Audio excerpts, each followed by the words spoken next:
Welcome back my channel. तो कैसे हैं आप सब। तो हो गई है अब, और कितनी तारीख हो गई है, 28 तारीख है आज, और मॉर्निंग हो चुकी है। तो आज मैं ससुराल जाऊंगी शाम को, और क्यों जाऊंगी ये भी आपको बताऊंगी, और आप मेरे साथ ब्लॉग में कंटिन्यू बने रहिए। अभी मैंने अपना घर का काम वाम सारा कर लिया, झाड़ू पोंछा, बर्तन वगैरह। अब बस नहाने के लिए जा रही हूँ। नहाने से पहले आप लोगों को मैं कुछ दिखाना चाहती हूँ कि हमारे यहाँ इतना तुम्हारी एकदम गंदगी फैल गई है, बाहर नाक में दम हो गई है, और कोई भी सुनवाई नहीं हो रही। चलो आपको दिखाते हैं। ये फ्रेंड नाले साफ हुए हैं, तो कितने सारा कचरा निकाला गया है, और अभी भी देखिए कितनी गंदगी हो रही है। सच में बाहर आओ तो मुँह बंद करके आना पड़ रहा है, क्योंकि बहुत ज़्यादा गंदगी फैल रही है। देखो सब में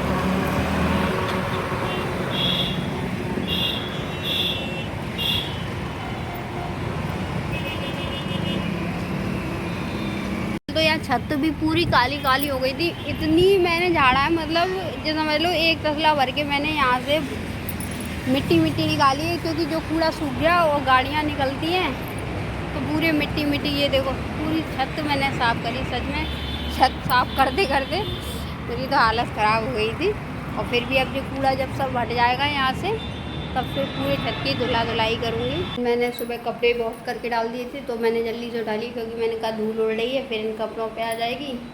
तो कपड़े वैसे मेरे सूख गए हैं, वैसे भी गर्मी के दिन है, तो यहाँ मैंने डाल दी। मैंने जो थोड़े बहुत होंगे तो सही है, नहीं तो फिर धुले अनधुले सब एक से हो जाएंगे।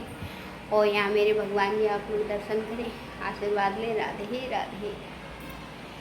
अच्छा, मेरा खाना बन चुका है। मेरे पति देव को मैंने खिला दिया है, और वो पापा का टिफिन लेके पहुँच गए। तो आपको दिखाती हूँ मैं खाने में क्या बनाया।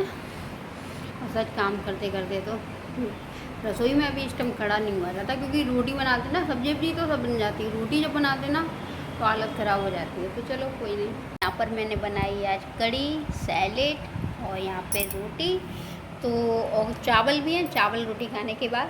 तो ये आज का मेरा खाना। तो अब खाते हैं, फिर मिलते हैं आपको थोड़ी देर में। तो खाना खाने के बाद फिर फ्रेंड में सो गई थी, और फिर यहाँ पर हो चुकी है शाम। तो मौसम काफ़ी अच्छा हो रहा था, बादल हो रहे थे और ठंडी ठंडी हवा चल रही थी। सच में मौसम तो 3-4 दिन से बहुत ही अच्छा हो रहा है, मतलब गर्मी महसूस नहीं हो रही है इतनी।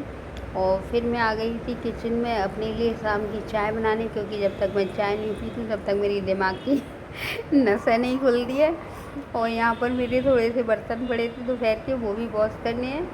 तो ये गाय की रोटी, तो वो भी मुझे नीचे जाके रखनी थी। चाय मेरी हो चुकी है, और बज रहे हैं 7:30। तो अब चलने की तैयारी करते हैं, और वहीं पहुँच के फिर आपको बताती हूँ कि क्या है, क्यों मैं आई हूँ। तो देखते हैं आज क्या पहन के जाते हैं। मैंने पहनने के लिए आज ये निकाला है।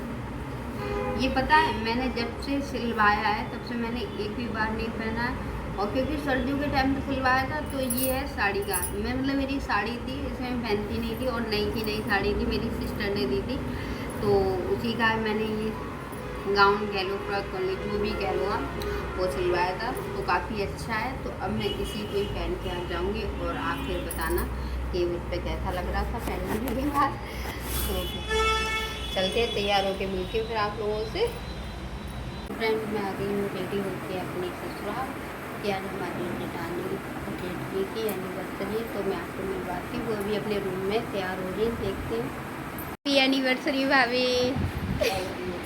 तो यहाँ पर हमारी भाभी की आज एनिवर्सरी है, भाभी हमारी रेडी हो गई है।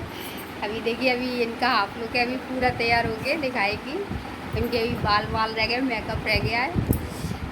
तो सारी तैयारियां हो चुकी हैं। हो गई सर्दी यार, केक में कहाँ गए सब भैया, कहाँ गए भैया? अच्छा, होटल से खाना पैक कराने के लिए गए हैं। तो फ्रेंड चलते हैं, फिर नीचे दिखाते हैं आपको। तब तक भाभी भी रेडी हो लेती है। Happy anniversary. Thank you. हमारी भाभी की एनिवर्सरी है। फ्रेंड्स आप सभी इनको विश कीजिए हैप्पी एनिवर्सरी, और खूब सारी इनके जीवन में खुशियाँ, खूब खुश रहे। तो फ्रेंड्स चलते हैं, एंजॉय करते, दिखाते क्या क्या होता है। रेडी होने के बाद फिर मैंने भाभी से बोला कि भाभी नीचे चलो, क्योंकि टाइम काफ़ी ज़्यादा हो चुका था, 11 साढ़े 11 हो रहे थे रात के। तो फिर उसके बाद ये यहाँ पर बना था मतलब प्योर खोए का केक। हमारे यहाँ वैसा वाला केक नहीं आता है, क्योंकि कोई भी खाना पसंद नहीं करता है, तो खोए का केक आता है। यहाँ मेरे हस्बैंड बैठे हुए थे और अब हमारी भाभी भी आ गई हैं, और ये पीछे से भैया, इन्हीं लोगों की एनिवर्सरी है। तो अब स्टार्ट होता है एनिवर्सरी सेलिब्रेशन। तो यहाँ पर क्या कहते हैं, केक वगैरह लग चुका था, तो कैंडल हम लोगों ने मंगाई नहीं थी। भैया बोले कैंडल वैंडल मतलब कुछ मत लगाओ, तो सिर्फ एक कैंडल लगा दी थी। और पीछे डेकोरेशन मतलब हमारी जेठानी की लड़कियों ने की थी, जो कि काफ़ी अच्छी लग रही थी। घर में ही कर ली थी, क्योंकि ज़्यादा बड़ा सेलिब्रेशन नहीं था, बस घर घर के ही लोग थे। और यहाँ पर मेरे हस्बैंड मतलब भैया भाभी ने केक काटा, फिर मेरे हस्बैंड भैया भाभी को केक खिला रहे थे। और भाभी हमारी वैसे केक खाती नहीं है, तो फिर भी उन्होंने भैया चिल्ला के पड़े कि नहीं केक तो खाना पड़ेगा, तब जाके फिर उन्होंने थोड़ा सा केक खाया।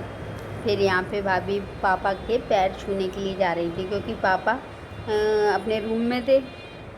तो हम लोगों ने कहा कि, तो भाभी बोली मैं वहीं जाके छू आती हूँ। तो यहाँ मेरी मम्मी, देवर और मेरी देवरानी वगैरह सब खड़े हुए थे, तो मैंने सबको शूट कर लिया था। ये मेरे पापा हैं, तो इन लोगों के पैर, पापा के पैर छू के भैया भाभी ने आशीर्वाद लिया। फिर यहाँ मम्मी के केक वगैरह खिलाया, मम्मी के पैर छू के आशीर्वाद लिया, और इसी तरह से उन्होंने अपना सेलिब्रेशन किया।